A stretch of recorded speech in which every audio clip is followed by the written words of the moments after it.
How did it happen? How did Raphael Warnock defeat Trump backer Herschel Walker to become the senator of Georgia? I'm Tyrone Bowman. This is Tyrone Bowman Tonight. This evening, I'm going to read an in-depth analysis as reported in the Atlanta Journal-Constitution. So check it out. You may find it very interesting. Entitled, How Raphael Warnock Defeated Herschel Walker. It was one of the most unusual political events in recent Georgia history. After vilifying Governor Brian Kemp for much of the past decade, the Democratic Party of Georgia held a suburban event featuring voters who sang the Republicans' praises while also vouching for U.S. Senator Raphael Warnock. The November event wasn't some dramatic change of heart for state Democrats. Warnock and his allies recognized from the outset that winning re-election against Republican Herschel Walker, even with his troubling personal issues and blunders, would require a new strategy. Doing so would mean veering from a 2020 approach that focused almost exclusively on Democratic priorities and little about his opponent. Instead, Warnock set out to energize liberal Georgians and swing voters by emphasizing his sharp contrast with Walker. The approach paid dividends in the midterm when the swing ticket phenomenon transformed from a polling trend into hard numbers. Walker ended with 200,000 fewer votes than Kemp, significantly trailing the governor in Atlanta's close-in suburbs and further flung rural areas. And Warnock's triumph on Tuesday proved it worked again. He prevailed in the last election battle of 2022, emerging as the only Democrat in Georgia to win statewide just 2 years after the party flipped 2 U.S. Senate seats and helped Joe Biden win the presidency. The Democrat was helped by Walker's pile of personal issues, bizarre behavior, and campaign blunders during the runoff. Warnock's most effective ads, to many, consisted simply of footage of Walker's confusing remarks on the campaign trail. By the end of the 4-week sprint, the Republican was increasingly isolated, holding only a handful of public appearances while his staff ignored most press inquiries. Inside the Republicans' campaign, aides lurched from crisis to crisis so often it felt like a death march, said one staffer. One of a half-dozen Walker allies who were granted anonymity because they were not authorized to publicly discuss the inner workings of the operation. Warnock, meanwhile, held dozens of events to mobilize voters when they most needed the push, a Democratic majority in the Senate and the absence of other candidates on the ticket. Changed the stakes, and a shrewd scheduling move by the Democrat caused chaos in Walker's campaign. Long before Walker's defeat, Republicans were sounding alarm bells about his history of violent behavior, patterns of lies and exaggerations, and tendency for bizarre and erratic statements that continued through the final hours of the runoff.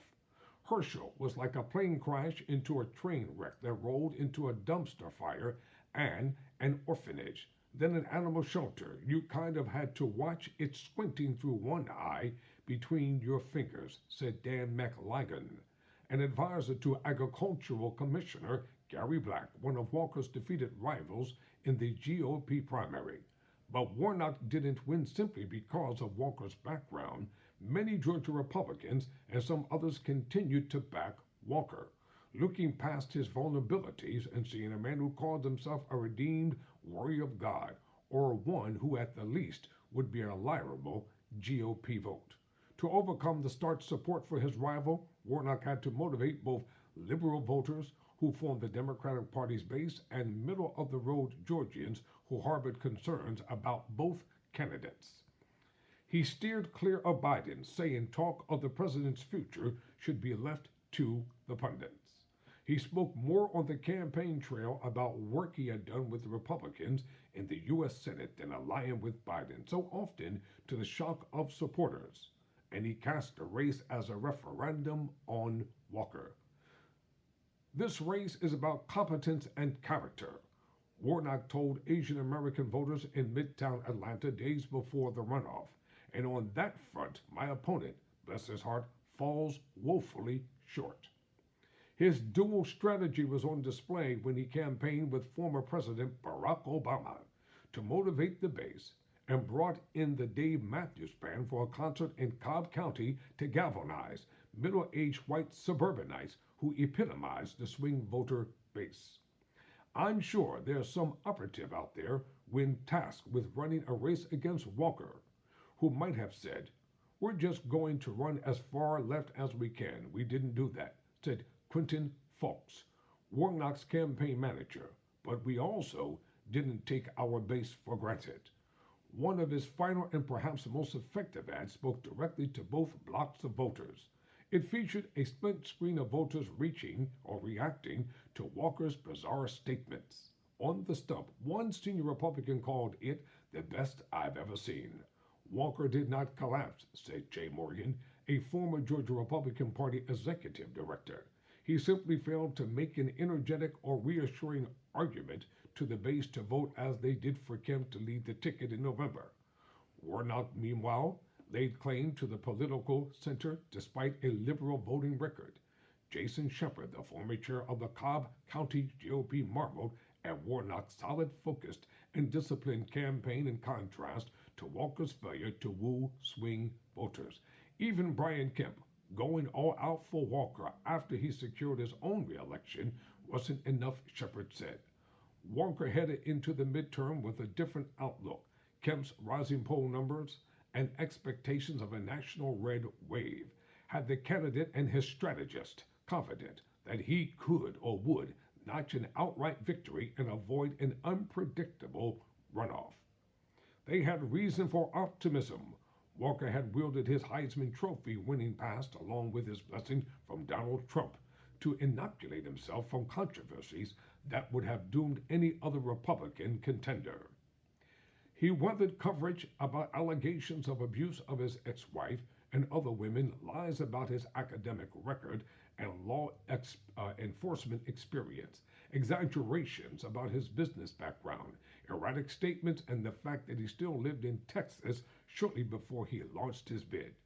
He took advantage of low expectations in his sole debate against Warnock.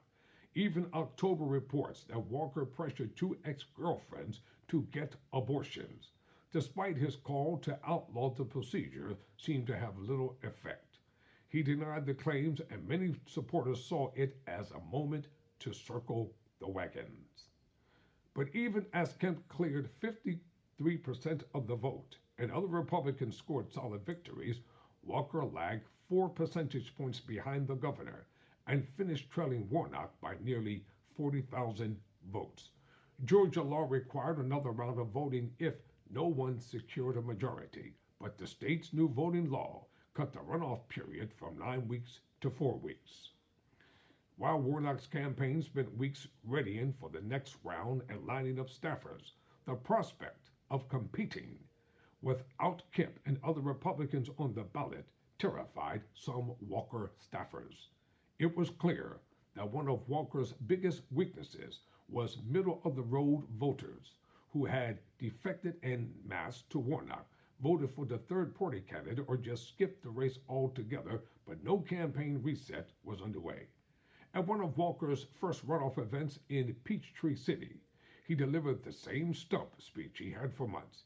He rallied against transgender athletes, mocked the use of gendered pronouns, and shared anecdotes about his playing days, where Brian Kemp outran Herschel Walker. And he continued a strategy of refusing to say where he stood on key political issues, even ones that would stand to benefit his campaign. He was likewise silent on Trump's dinner with a white supremacist, even after Kemp and other state Republicans denounced the meeting. Instead, it was left to the governor and others to make the cases Walker wouldn't. Kemp tried to shift the narrative to high inflation. Senate Republicans played up the need to control a 50th Senate seat after Democrats clinched a majority in the chamber. Warnock, by contrast, sharpened his message, and ramped up his campaign stops, including a visit that caused mayhem in his rival's camp. It was a late November stop in Wrightsville, the East Georgia town where Walker grew up. The Democrat was joined there by Curtis Dixon, a former high school football coach of Walker's who declared the Republican is not ready to serve in the Senate. While it hardly attracted media attention, the visit got under Walker's skin. Soon, aides were instructed to attack Dixon as a fraud. One staffer wound up deleting a tweet that inaccurately claimed Dixon wasn't Walker's football coach. Staffers plunged into despair.